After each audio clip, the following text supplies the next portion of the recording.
Hi guys, it's Shay and welcome back again to my channel. It's been a while since I've last posted a video regarding pharmacy and me sharing some of my tips that I was able to learn along the way as a pharmacy student. But right now, I'm not a pharmacy student anymore because I am now a real-life pharmacist. It's quite a ride because it's been 2 years already since I've last graduated, and it's already a year since I started working. I'm going to share to you guys some of the experiences that I have gained. Let's get right into this video. Okay, so I've made a list here on my phone and also on this little cardboard right here. Of course, I'm going to react on this video right here about the tips that I was able to give to you guys during that time. To tell you guys, honestly, I cannot finish it all throughout because it's kind of cringy kasi masyadong pabebe yung voice ko noong mga time na yan.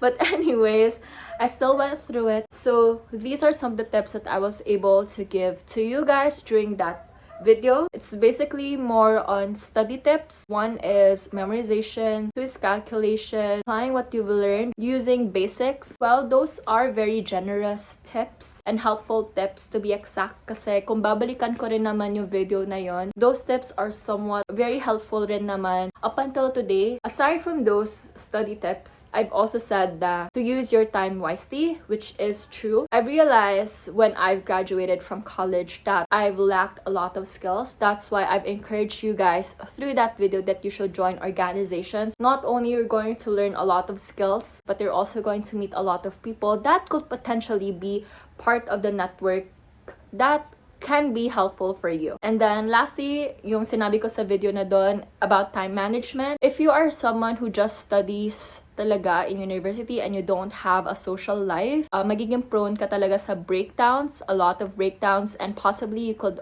also go into depression. Ang dami ko nang makakilala, not only in pharmacy but also in nursing, in medical technology na fields. They felt burned out and they don't have any other outlet kasi parang sa school, whenever they go to, they just think of it as somewhat as a place for them to study, not knowing that it is also a place for them to enjoy. Wala silang ibang outlet. That's why they went into seasons of depression, and they also had a lot of fights with their families kasi nga they didn't expect that they will go into that route in their life. You don't have to just focus on your studies, but you also have to focus on how to build yourself, to make yourself competent and confident along the way, especially if you graduate. And sana nag-resonate yun sa inyo. But aside from those steps, I've also listed here on my phone some experiences and learnings that I've gained for the past 2 years after graduating. So my first tip is, once you've passed the board exam, it's not going to be a guarantee for you to get a job in the future. Yung situation kasi nito, it is more of an economics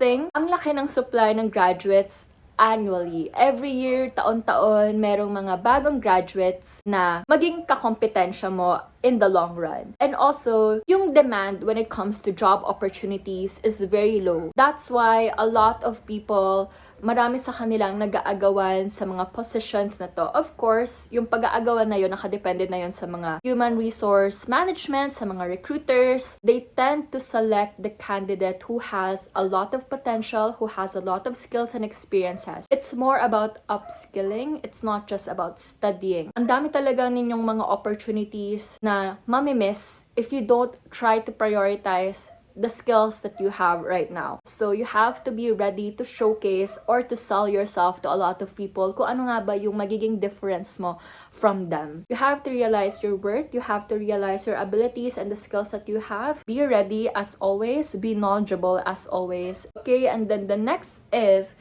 experience matters, but not all the time. Whenever you see a lot of job opportunities around LinkedIn, Seek, Indeed, ang dami doon, naghahanap talaga ng mga 1-year experience. Kahit saan ka pa magpunta, experience really matters kasi unang-una, a lot of companies don't want to waste their time. With time kasi, it has money involved, so they also have to pay a lot for your training. Time also costs money for them. Kaya for me, dapat yung first job na pupuntahan mo talaga is a company or a job na talagang ibibigay talaga sa'yo lahat ng learnings na kailangan mo. But if you're a fresh graduate and you want to pursue a very fruitful career, I think you have to go to a company or to an industry that would really hone you so much with the skills and capabilities that you will need in the future. Mahalaga talaga yon, guys. As I've said, experience doesn't matter all the time. Kahit na marami kang experience, it's still up to the company or the recruiter if they're going to hire you. A lot of them hire a lot of fresh graduates kasi may chance pa rin na nalolowball nila yung mga fresh graduates. That's why you have to be somewhat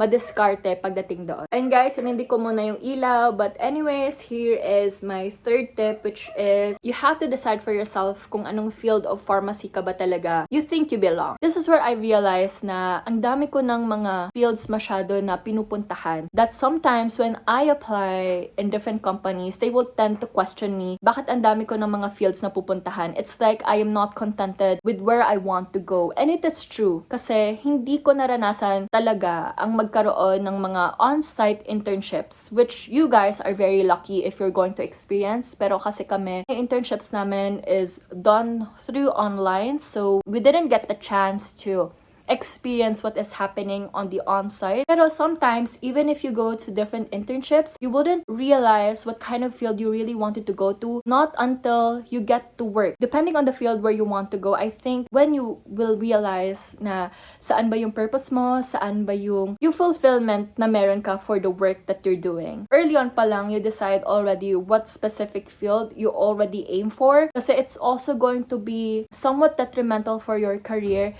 if you're going to switch to a lot of industries. It's going to be somewhat being questionable for a lot of recruiters as well. So be careful with that. Pero kung ikaw talaga adventurous ka, then I think it's not going to be a problem, but it still depends on you. So you have to manage, you have to present yourself well to a lot of recruiters and answer them wisely kung bakit palipat-lipat ka ng industries. Okay, and my last tip for you guys is your career is important, but not the end of your life. Sa buhay natin, hindi lang naman tayo nakafocus sa career. Of course, we have a lot of prioritizations. We have our family, ourselves. If we focus too much on our career, there will be times na mafe-feel natin na ito na lang ba yung purpose ko sa buhay, yung magtrabaho na lang, ito na lang ba yung magiging routine ko, araw-araw, 9 to 5 or 8 to 5 here in the Philippines, shifting, ganyan. Dapat makita mo sa sarili mo at what point of your life do you really think you will be satisfied. And if you're too much hyper-focused on your work, your career, the money that you're getting from your career,